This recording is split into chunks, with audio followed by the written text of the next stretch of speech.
Bismillahirrahmanirrahim. Assalamualaikum warahmatullahi wabarakatuh.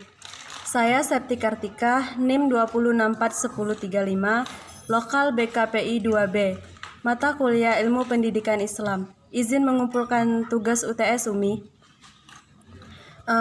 Saya memilih materi tentang konsep manusia dalam pandangan Islam dan Al-Quran. Di sini saya akan menjelaskannya. Baiklah, langsung saja. Asal-usul manusia dalam pandangan Islam tidak lepas dari figur Nabi Adam alaihi wassalam. Sebagai manusia pertama, Allah menciptakan Adam sebagai manusia pertama yang memiliki kemampuan akal yang sempurna.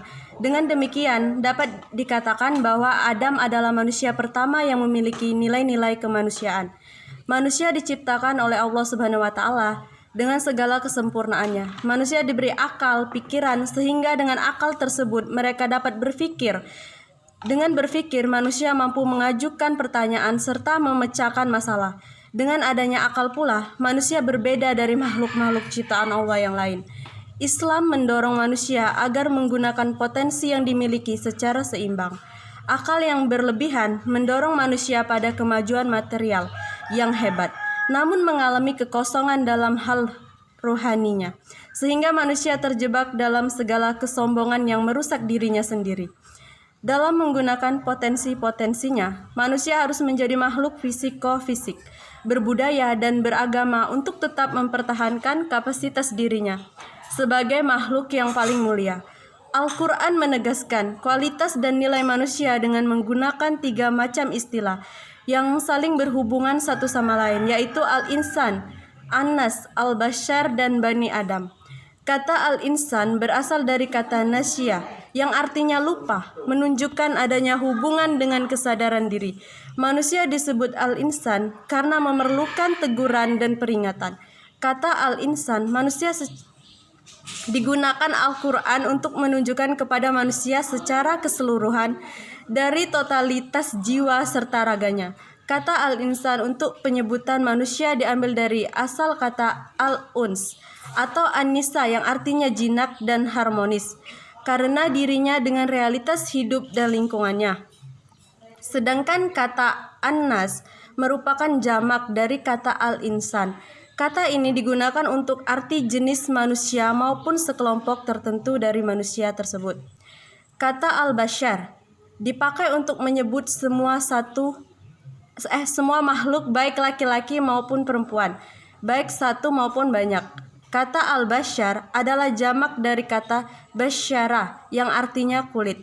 Al-Quran menggunakan kata ini sebanyak 36 kali dalam bentuk tunggal dan 1 kali dalam bentuk mutsanah atau dual untuk menunjukkan manusia dari sudut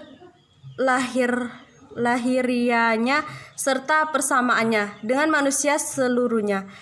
Ayat Al-Quran yang lain mengisyaratkan bahwa proses kejadian manusia sebagai basyar manusia melalui tahapan-tahapan sehingga mencapai tahapan kedewasaan, di mana tahapan kedewasaan ini menjadikannya mampu memikul tanggung jawabnya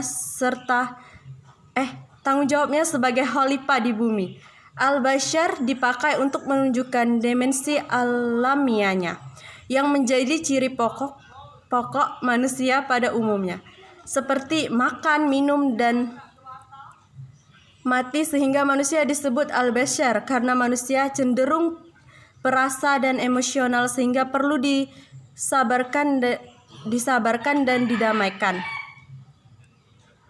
Manusia disebut Bani Adam karena dia menunjukkan asal-usul yang bermula dari Nabi Adam alaihi wassalam, sehingga dia tahu dan sadar akan jati dirinya itu. Misalnya dari mana ia berasal, untuk apa ia hidup, dan kemana dia akan kembali. Penggunaan istilah Bani Adam menunjukkan bahwa manusia bukan hasil dari evolusi makhluk atau sejenis keras semacam itu. Manusia dalam pandangan Al-Quran ini bukan makhluk antrofosofisme, yaitu makhluk penjasadan atau Tuhan, atau mengubah Tuhan menjadi manusia begitu. Al-Quran menggambarkan manusia sebagai makhluk teomorfis yang memiliki sesuatu yang agung di dalam dirinya itu. Di samping itu manusia dianugerahi akal yang dapat membedakan nilai baik dan nilai buruk, sehingga membawa ia pada kualitas tertinggi sebagai makhluk yang bertakwa. Al-Quran memandang manusia sebagai makhluk yang suci dan mulia, bukan sebagai makhluk yang kotor dan penuh dengan dosa. Sebagaimana pandangan mereka bahwa Nabi Adam dan Hawa yang diturunkan dari surga karena melanggar larangan Allah Subhanahu wa taala merupakan asal mula hakikat manusia sebagai pembawa dosa bawaan atau turunan. Al-Quran memuliakan manusia sebagai makhluk surgawi yang sedang dalam perjalanan menuju kehidupan spiritual seperti itu, yang suci dan abadi di akhirat kelak. Meskipun ia harus melewati rintangan dan cobaan dengan beban dosa ketika melakukan kesalahan di dalam kehidupan dunia. Bahkan dalam Al-Quran, manusia diisyaratkan sebagai makhluk spiritual yang sifat aslinya adalah berpembawaan baik atau hanif. Oleh karena itu, kualitas hakikat fitrah dan kesejatian manusia adalah baik, benar, dan tidak ada makhluk di dunia ini yang memiliki kemuliaan seperti yang dimiliki manusia. Sebaliknya, kualitas yang buruk salah dan jelek selalu menjadi satu sandungan bagi manusia untuk meraih predikat berkualitas tersebut. Manusia dapat dikatakan berkualitas apabila ia memiliki kebebasan untuk berbuat dan berkehendak. Kebebasan yang dimaksud adalah kesadaran untuk mewujudkan kualitas dan nilai dirinya sebagai khalifah Allah di muka bumi secara bertanggung jawab. Kualitas dan nilai manusia dapat diraih apabila manusia memiliki kemampuan untuk mengarahkan naluri yang dikaruniai Allah Subhanahu wa taala kepadanya dan dibimbing oleh cahaya iman yang menerangi nuraninya yang paling murni. Baiklah, itu saja yang dapat saya jelaskan. Kurang dan lebihnya saya minta maaf, kepada Allah saya mohon ampun. Terima kasih banyak Umi. Wassalamualaikum warahmatullahi wabarakatuh.